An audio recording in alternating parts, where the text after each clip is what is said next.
Miss হবে না আপনার পছন্দের টিভি শো। দেখুন জি5 অ্যাপে একদম ফ্রি।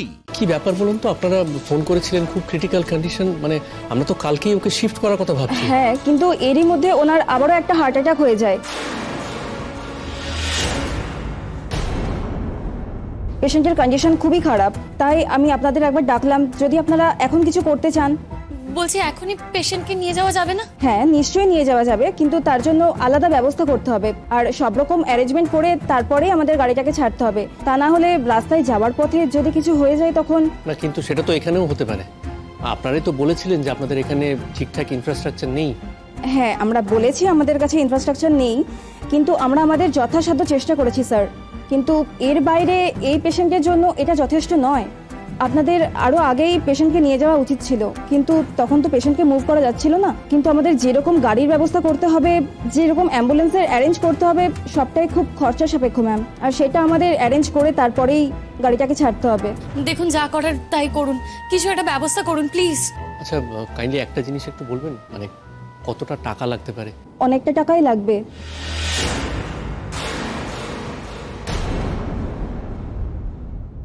যত টাকাই লাগবে আপনি ব্যবস্থা করুন। আর শিমুল, তোকে যে আমি টাকাটা দিলাম, এটা দে, ওটাকে দিয়ে দে। হ্যাঁ, সেই টাকা এনেছি, তোমার ভাইয়ের কাছে রাখা আছে। সেই ভরসাতেই তো কথাটা বলছি আমি, পুতুল দি। ইয়ে শোন, তুই এখানে দাঁড়াইছে। ঠিক আছে শিমুল, একটু এদিকে এসো। কি হয়েছে? শোনো, আমি একটা কথা ভাবছি, এরপরে কি হবে? মানে ওকে যেখানে শিফট করা হবে তীর্থদাকে, সেটা তো অনেক বড় হসপিটাল, অনেক বেশি টাকা পয়সা লাগবে সেখানে।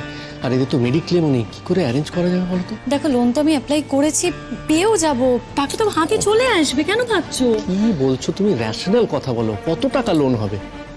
তা কি করবো, মানুষটাকে মেরে ফেলবো? হ্যাঁ, গয়নাগাটি যা আছে সব বিক্রি করে দেবো, যেভাবেই হোক। তীর্থটাকে তো সুস্থ করে তুলতে হবে, মানুষটাকে তো বাঁচাতে হবে, বুঝতে পারছো তুমি? এক্সকিউজ মি, আপনারা কাইন্ডলি এই ফর্মালিটিগুলো তাহলে একটু মেনটেন করুন। আর আপনাদের যদি গ্রিন সিগন্যাল থাকে তাহলে আমরা অ্যাম্বুলেন্সের অ্যারেঞ্জ করব। আর স্পেশাল অ্যাম্বুলেন্সের অ্যারেঞ্জ করতে করতে 1-1.5 ঘন্টা তো লাগবেই। কি বলছেন? এতটা সময়? প্লিজ দেখুন না, যত তাড়াতাড়ি অ্যারেঞ্জ করা যায়। আমি দেখছি। আপনি দিন আমাকে। হ্যাঁ, আপনি এই জায়গাটা একটা সাইন করুন, যেহেতু আমরা পেশেন্টকে ডিসচার্জ করছি। ইয়ে ম্যাডাম,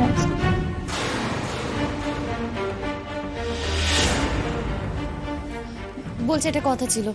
আচ্ছা, বলছি আপনারা যে এখানে পেশেন্টকে রাখতে পারছেন না, আপনাদের এখানে ইনফ্রাস্ট্রাকচার নেই বলে, সেটা কি একটু লিখে দেবেন? মানে আমরা যদি পেশেন্টকে কোনো বড় হসপিটালে নিয়ে যাই, সেখানে তো জায়গা নাও থাকতে পারে।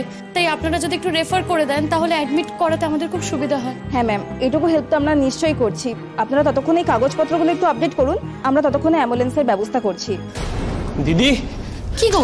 কি ব্যাপার আমি বুঝতে পারছি না। ওইদিকেও দেখে এলাম, দিদিকে খুঁজে পাচ্ছি না। তুমি খেয়াল রাখতে পারোনি? আমি তো ফর্ম ফিল আপ করছিলাম। আরে বাবা, আমি তো তোমার সঙ্গেই ছিলাম। আমি কোথায় যাব? আমি তো ওনার সঙ্গে কথা বলছিলাম কোথায় কোন হসপিটালে ভর্তি করা যায়। আচ্ছা, ও তীর্থদাকে দেখতে যায়নি তো? আচ্ছা, কি করে কোথায় দেখতে যাবে? কি করে জানবে কোনটা বেড নাম্বার? না, মানে আন্দাজে যদি কোথাও। আচ্ছা, তো তুমি একবার ওদিকে দেখো, আমি ওনাকে জিজ্ঞেস করছি। ম্যাডাম, ওই আমার যে দিদি এখানে ছিল, মানে যার হাজব্যান্ড ভর্তি আছে, তীর্থ চ্যাটার্জি, ও কোথায় গেল? আমরা খুঁজে পাচ্ছি না। নেই কোথাও পুতুল দি। কোথায় আবার যাবে? নিশ্চয়ই এদিক ওদিক কোথাও একটা আছে, আপনারা খুঁজে দেখুন, নিশ্চয়ই পাবেন। আমার কি মনে হয় জানো তো, এইসব কথা শুনে বোধহয় পুতুল দি হাঁটা দিয়েছে। জি5 ডাউনলোড করুন আর সব এপিসোড দেখুন একদম ফ্রি।